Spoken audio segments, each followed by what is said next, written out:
बंगाल जीत की गूंज अमेरिका पहुंच गई है। अमेरिकी राष्ट्रपति डोनाल्ड ट्रंप ने पीएम मोदी को बंगाल में ऐतिहासिक शानदार जीत की बधाई दी है। व्हाइट हाउस की प्रवक्ता कुश देसाई ने बताया कि राष्ट्रपति ट्रंप ने पीएम मोदी को पश्चिम बंगाल में बीजेपी की जीत के लिए बधाई दी है। दोस्तों, अमेरिकी सदर डोनाल्ड ट्रंप ने नरेंद्र मोदी को मुबारक दी है इलेक्शन जीतने की। इसकी बहुत सारी, वो जिसे कहते हैं ना, इसके मतलब है जिनको समझा जा सकता है कि why Trump wants to congratulate Narendra Modi now, क्योंकि इनके ताल्लुकात तो अच्छे नहीं है। इलेक्शंस हुए हैं बंगाल के, उसके बाद पीएम मोदी की ग्रिप जो है वो और भी ज्यादा हर जगह पर नजर आ रही है और भी ज्यादा एक्सटेंड हो गए हैं उनके, और उनके लोग जो हैं, या कह लीजिए उनकी जो सपोर्ट है, वो भारत में कहा जा रहा है कि तकरीबन 72% एरिया जो है वो एक तरह से बीजेपी जो है उसको वो होल्ड कर रही है। आप सबको बहुत बहुत मुबारकबाद, congratulations, big victory, landslide victory, Modi prevails. Modi की बीजेपी ने एक बार फिर वो कर दिखाया है जिसकी एक्सपेक्टेशन बहुत कम लोगों को थी कि आसाम से बंगाल तक मोदी का डंका बज रहा है। नरेंद्र मोदी को ये जो ट्रंप की ये जो पसंद है, ठीक है जी, कि और ये this is not a diplomatic president, ये सूबों के इलेक्शन है, स्टेट के इलेक्शंस हैं, ठीक है ना जी। तो why would Trump will do this, why, क्यों ट्रंप ये करेंगे? 76% लोग जो हैं वो मोदी जी को इस वक्त सपोर्ट कर रहे हैं। तो वाकई में ऐसा है या ये जो आपके यहाँ से मैप बन रहे हैं वो बस ऐसे ही हैं? दोस्तों, वेस्ट बंगाल के इलेक्शन रिजल्ट्स ने इस बार पूरी दुनिया को हैरान कर दिया है और डिकेड से चले आ रहे सारे पॉलिटिकल इक्वेशंस एक झटके में बदल कर रख दिया है। बीजेपी ने बंगाल की धरती पर एक ऐसी हिस्टोरिक जीत दर्ज की है जिसने बड़े बड़े पॉलिटिकल एक्सपर्ट्स और मिनिस्टर्स के सारे कैलकुलेशंस फेल कर दिए हैं। इस जीत का शोर इतना ज़्यादा है कि इसकी गूंज अब सिर्फ दिल्ली या कोलकाता तक लिमिटेड नहीं रही, बल्कि सीधा वाशिंगटन डीसी तक पहुंच चुकी है। सबसे हैरत की बात यह है कि यूएस प्रेसिडेंट डोनाल्ड ट्रंप ने खुद आगे बढ़कर प्राइम मिनिस्टर नरेंद्र मोदी को इस मेगा विक्ट्री के लिए उन्हें कॉन्ग्रेचुलेट किया। व्हाइट हाउस की तरफ से जो ऑफिशियल स्टेटमेंट आया है उसमें बंगाल की इस जीत को अनप्रेसिडेंटेड यानी अभूतपूर्व बताया गया है। ये अपने आप में एक बहुत बड़ी बात है, क्योंकि किसी सुपर पावर का इंडिया के एक स्टेट इलेक्शन रिजल्ट्स पर इतना बड़ा रिएक्शन देना, खासकर वेस्ट बंगाल की स्टेट पर, यह दिखाता है कि ग्लोबल लेवल पर इंडिया और खासकर पीएम मोदी की ब्रांडिंग कितनी स्ट्रॉन्ग हो चुकी है। आज हम इसी विक्ट्री पर और भी ज़्यादा डिटेल में बात करेंगे। वीडियो में बने रहिए और अपनी राय जरूर दें कमेंट में, आगे वीडियो और भी ज़्यादा इंटरेस्टिंग है। दोस्तों, अमेरिकी सदर डोनाल्ड ट्रंप ने नरेंद्र मोदी को मुबारक दी है इलेक्शन जीतने की। इसकी बहुत सारी, वो जिसे कहते हैं ना, इसके मतलब है जिनको समझा जा सकता है कि why Trump wants to congratulate Narendra Modi now, क्योंकि इनके ताल्लुकात तो अच्छे नहीं है, मुश्किल में है। नरेंद्र मोदी जो है वो एक जो पोजीशन ले रहे हैं, वो पोजीशन तो मोदी साहब वो यही है कि वो मानते ही नहीं है कि ट्रंप का कोई किरदार है अमन में।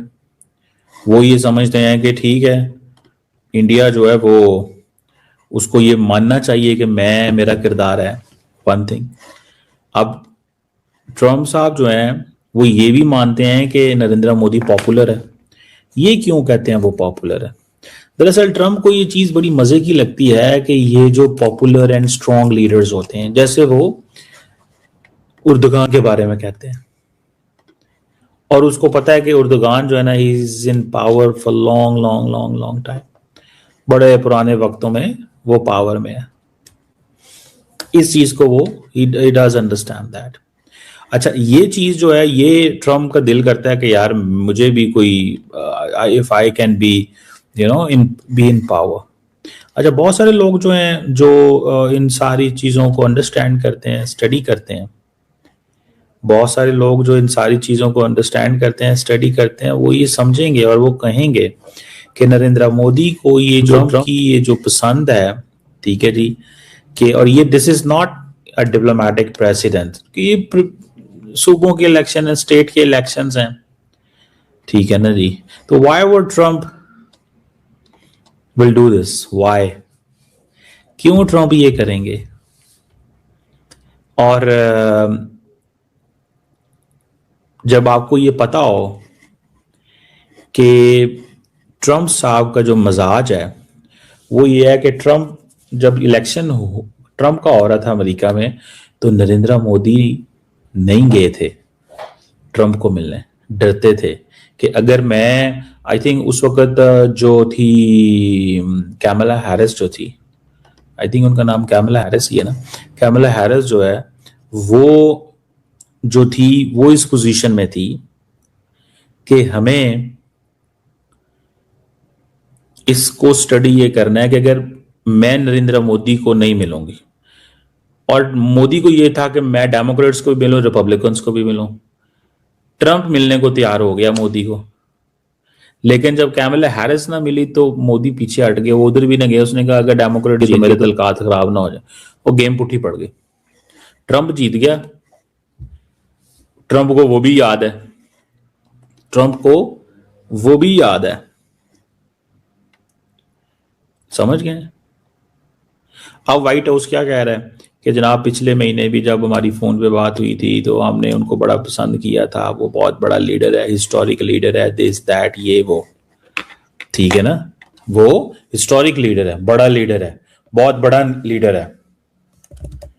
इलेक्शंस हुए हैं बंगाल के, उसके बाद पीएम मोदी की ग्रिप जो है वो और भी ज्यादा हर जगह पर नजर आ रही है और भी ज्यादा एक्सटेंड हो गए हैं उनके, और उनके लोग जो हैं, या कह लीजिए उनकी जो सपोर्ट है, वो भारत में कहा जा रहा है कि तकरीबन 72% एरिया जो है वो एक तरह से बीजेपी जो है उसको वो होल्ड कर रही है, और साथ ही 76% लोग जो हैं वो मोदी जी को इस वक्त सपोर्ट कर रहे हैं। तो वाकई में ऐसा है, या ये जो आपके यहाँ से मैप बन रहे हैं वो बस ऐसे ही है ढकोसला, या वाकई में? आरजू जी, मैं नहीं मानता ये मैप सही है। मोदी जी भारत की, जो भारतीय है उनके सबके दिलों में बसते हैं। मोदी जी हम सबके अभिभावक हैं। मोदी जी मतलब मैं कभी कभी भारतीय राजनीति में मोदी जी के ऊपर जो आक्षेप लगते हैं, कभी उनकी डिग्री को लेके, कभी उनको वो लेकर के, तो मुझे बड़ा दुख होता है कि क्या सोच है इन लोगों की जो मोदी जी के व्यक्तित्व को, उनके प्रभाव को समझ नहीं पाते। मैं ईश्वर से थोड़ा बहुत पढ़ लिख लिया हूं, मुझे ईश्वर की अनुकंपा रही है। मैं समझता हूं इंटेलेक्चुअलिज्म की वैल्यू, इंटेलेक्ट क्या होता है वो मैं समझता हूं। मेरे लिए इंटेलेक्चुअलिज्म है ज्ञान का मतलब प्रेम है, क्षमा है, दयाशीलता है, ह्यूमिलिटी है। प्रधानमंत्री मोदी का व्यक्तित्व सबके लिए यही है। देखिए आरजू जी, आप अपने दिल पर हाथ रख के बताइए, ये मोदी जी अपनी चुनावी इलेक्शन कैपिटल को दांव पे रखकर वो लाहौर आए कि नहीं आए? क्या उन्होंने नवाज शरीफ के माता जी के पैर छुए या नहीं छुए? तो क्या वो सिर्फ हमारे दिलों में, वो क्यों आए थे? क्या उनका मकसद? अब आप लोगों ने जबरदस्ती आपसे, मतलब ये जो पाकिस्तान की कुछ एक सोच है, उसने जबरदस्ती हमको, हमारे ऊपर झूठी बातें बोल बोल करके हमारी आइडेंटिटी बना दी है, ये हिंदुत्व वाले हैं, ये ऐसे वाले हैं। अरे भाई, हम सबको प्यार करने वाले लोग हैं। तो प्रधानमंत्री मोदी भारत का शान है, भारत का अभिमान है। दोस्तों, इस जीत की सबसे बड़ी डेप्थ ये है कि जब व्हाइट हाउस किसी इलेक्शन को अनप्रेसिडेंटेड कहता है तो वो सिर्फ सीट्स की गिनती नहीं कर रहा होता, बल्कि वो उस चेंज को एक्नॉलेज कर रहा होता है जो लॉन्ग टर्म में इम्पैक्ट डालने वाला है। डोनाल्ड ट्रंप का पीएम मोदी को पर्सनली कॉल करना उन लीडर्स को बीच की पुरानी केमिस्ट्री और फ्रेंडशिप को एक बार फिर वर्ल्ड स्टेज पर प्रूव करता है। बंगाल एक ऐसा स्टेट है जो इंटरनेशनल बॉर्डर्स शेयर करता है, इसलिए वहाँ की पॉलिटिकल स्टेबिलिटी और पावर शिफ्ट का असर सिर्फ इंडिया पर नहीं बल्कि पूरे साउथ एशिया की डिप्लोमेसी पर पड़ता है। ट्रंप जानते हैं कि पीएम मोदी की ये जीत एक आइडियोलॉजी की जीत है जिसने एक बहुत पुराने और मजबूत किले को ढेर कर दिया है। इस इवेंट के बाद अब इंडिया और अमेरिका के बीच के डिफेंस और ट्रेड रिलेशंस में भी एक नया बूस्ट देखने को मिल सकता है, ये चांसेस हैं। बंगाल में आज ये पॉलिटिकल लहर साफ कर चुकी है। अब जनता डेवलपमेंट और नई पॉलिटिक्स की तरफ देख रही है। अगर आपको ये डिटेल कवरेज और एनालिसिस पसंद आया हो तो वीडियो को लाइक ज़रूर करें और अपने फ्रेंड्स के साथ शेयर करें। आपको क्या लगता है, क्या ट्रंप और मोदी की ये दोस्ती आने वाले वक्त में चाइना और बाकी पड़ोसी देशों के लिए कोई बड़ा चैलेंज बनने वाली है? कमेंट्स में अपनी राय जरूर दें।